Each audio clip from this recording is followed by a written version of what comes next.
Never let any man untie this waist bead. The old healer pressed the beads into Amina's shaking hands and lowered her voice. The day a man loosens this knot with greed in his heart, his life will begin to crumble before sunrise. Before Amina could ask what that meant, the old healer stepped backward into the fog of the forest and vanished. Amina stood alone beneath the baobab trees, trembling. The beads were warm in her palm.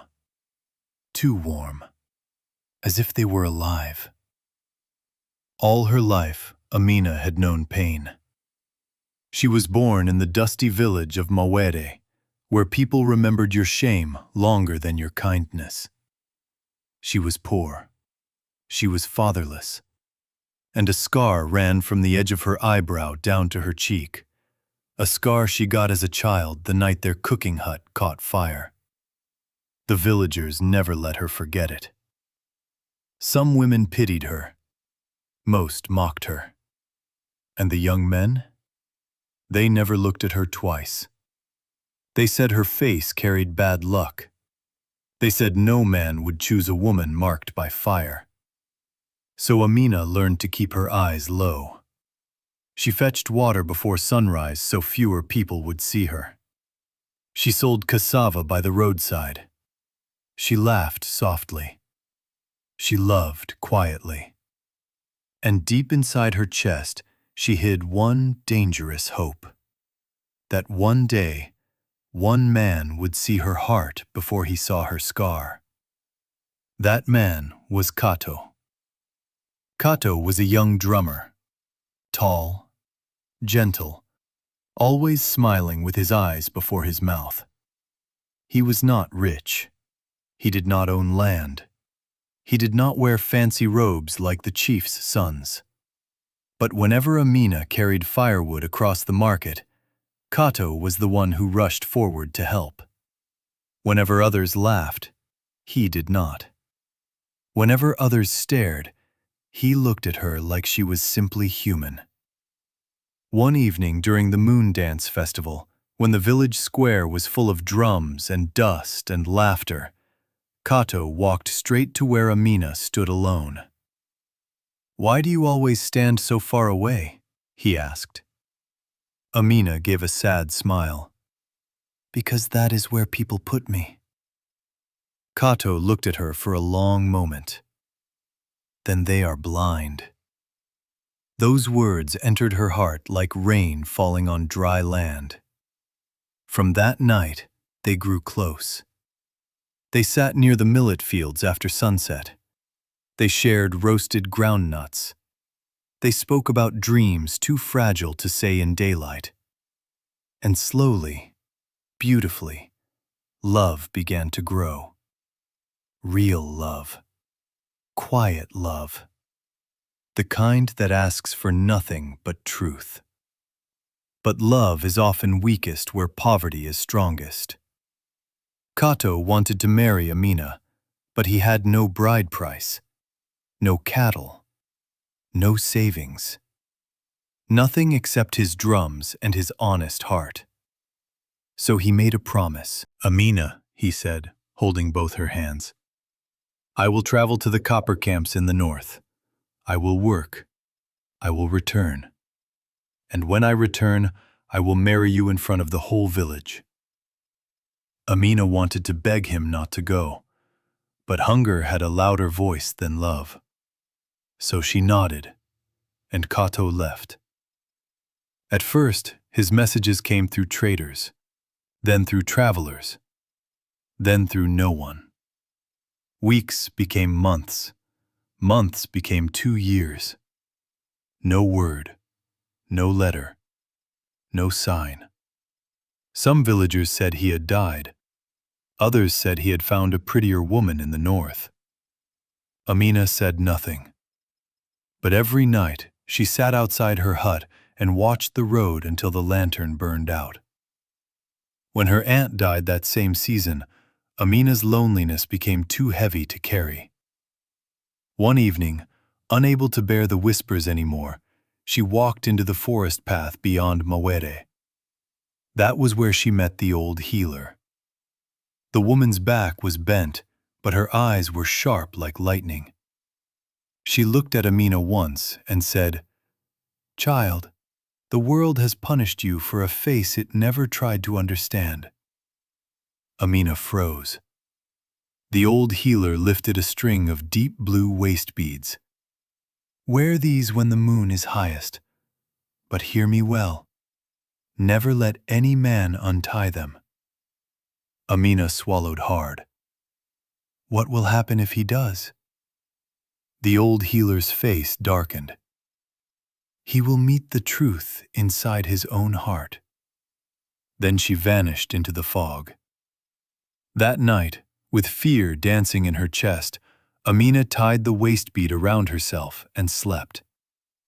At dawn, everything changed. When she woke, the scar was gone. Her skin glowed like polished bronze in morning light.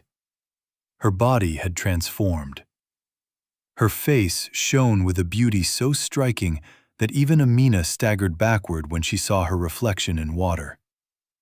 By noon, the whole village had seen her. Women stopped pounding grain. Children ran behind her. Men dropped their baskets in the market. Some gasped. Some stared. Some nearly knelt. The same people who once ignored Amina now spoke her name like a prayer. By sunset, gifts began to appear outside her hut. Yams, goats, honey, colorful wrappers. And then the men came. Young men, old men, hunters, traders, farmers, even widowers who once said they would never touch a woman like Amina. Now every one of them wanted her. But Amina quickly understood something painful. The men did not love her. They loved what followed her. Attention, beauty, status, luck. The first man she agreed to marry was Baraka, a wealthy cattle owner from the next village. Baraka spoke sweetly. He called her his moon. He promised her peace. And for a short while, it seemed she had escaped sorrow. The cattle multiplied. His grain stores overflowed.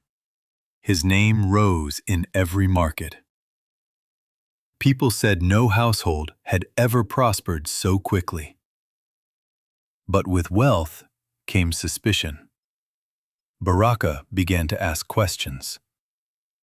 "What are these beads? Why do you never remove them? What secret is tied at your waist?" Amina remembered the warning and refused. Baraka smiled in daylight, but at night, greed entered his eyes. One midnight, while Amina slept, Baraka reached for the knot. The instant his fingers loosened it, thunder cracked across a clear sky. The lamp went out. The roof groaned. And from that night forward, his life began to rot. His strongest bulls died first. Then thieves emptied his storehouse. Then sickness entered his body. Within weeks, the proud rich man was begging outside compounds for porridge. Before another moon passed, Baraka disappeared. No one knew where he went. The village trembled. But greed is louder than fear. Soon, another man came. Jelani, the cloth trader. He was smooth-tongued and handsome. He brought silk from the city and silver bangles from the coast. He said Amina deserved laughter again. Amina, tired of loneliness, believed him. She married him. Once again, prosperity rushed in like floodwater. His business tripled. Customers filled his compound. Money sang in his pockets. And once again, love died the moment wealth arrived. Jelani stopped eating with her. stopped speaking softly, stopped pretending. Then, one market morning, he vanished with a younger dancer from the river town. He took bags of money with him. He never returned. 3 days later, people heard his trading canoe had overturned at Nyoka River during a strange midnight storm. Nothing of him was found. That was the night the villagers began to fear Amina. They whispered behind walls, "This woman carries more than beauty. She is blessed. No, she is dangerous." But still, the men came. Because some men will walk into fire if they think gold is waiting on the other side. Year after year, Amina watched the same story repeat itself. They courted her, married her, prospered beside her, then betrayed her. And one by one, the greedy fell. Some lost their minds. Some lost their fortunes. Some disappeared into the dark and were never seen again. Amina's heart hardened. Her laughter faded. She stopped believing in peace.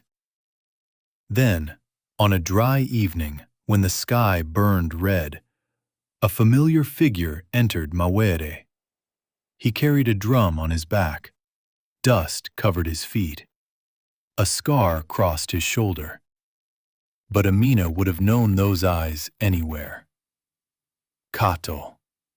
He was alive. The village square fell silent. Amina ran so fast her wrapper nearly came loose behind her. When she reached him, she could not speak. Tears spilled down her face. "Kato." He dropped his bag and held her like a man returning home after war. "I came back," he whispered. The whole village stared. Kato explained what happened. Bandits had attacked the caravan he traveled with. He was injured and taken far north by miners who nursed him back to health. It took him years to recover, work, and finally return. "But I returned for one reason," he said, looking only at Amina. "For you." Amina stepped back in terror. No, not for her. Not now. Not with the beads. Not with the curse. She told him everything. The healer, the transformation, the husbands, the greed, the ruin, the disappearances. When she finished, she expected Kato to run. He did not. Instead, he touched her face gently. "I loved you before the beauty," he said. "If the whole world takes this face from you tomorrow, I will still know the woman I came back for." Those words broke something open inside her. That same night, Amina returned to the forest. She found the old healer standing beneath the same baobab tree as if she had never left. Amina fell to her knees. "Please," she cried, "take these beads back. I do not want beauty that destroys. I do not want love that comes dressed as greed. I only want peace." The old healer looked at her with ancient sadness. "These beads did not create evil," she said. "They revealed it. The men who touched your life were judged by the greed already living inside them." Amina sobbed. "And Kato?" The old healer's expression softened. "He loved you before beauty. That is why he returned." She stepped closer. "If you want your suffering to end, remove the beads yourself before dawn and cast them into running water. If his love is true, he will remain. If it is not, he too will leave." Amina ran back through the night. At the riverbank, beneath a pale moon, Kato was waiting. No fear, no pressure, no demand, only patience. With trembling fingers, Amina untied the waist beads. For a moment, the world held its breath. Then she threw them into Nyoka River. The water flashed. The wind rose. And just like that, the beauty vanished. Her glowing skin faded. The perfect shape dissolved. And the old scar returned to her cheek. Amina closed her eyes. She had prepared herself for silence, for disappointment, for the sound of footsteps walking away. Instead, she felt warm hands hold hers. She opened her eyes. Kato was smiling. Not with surprise, with peace. "You are still the woman I crossed years to find," he said. "And to me, you are more beautiful now than ever." Amina wept. Not from pain this time, from relief. They married quietly a week later. No parade, no boasting. No men bringing gifts to buy what they did not deserve. Only drums. Only truth. Only love. And from that day on, Amina was never chosen for beauty, wealth, or mystery again. She was chosen for herself. And for the first time in her life, that was enough. The end.